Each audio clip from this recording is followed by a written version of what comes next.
So हे आमचं common bedroom आहे. इथे रिक्वायरमेंटसाठी स्टडी टेबल प्रोव्हाइड केलेला आहे आणि हा एक गॅप आला होता म्हणून इथे आम्ही डिस्प्ले युनिट बनवलेला आहे.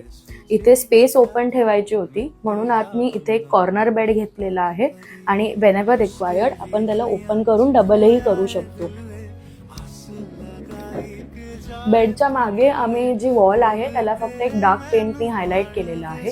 सीलिंगसाठी आम्ही कॉर्नर सीलिंगला डाऊन केलेलं आहे आणि इनडायरेक्ट लाईट्स प्रोव्हाइड केलेले आहेत. सो या साईडला आमचा ड्रेसिंगचा मिरर आहे. त्याच्या खाली हा जो टेबल आहे हा मुव्हिंग ठेवलेला आहे.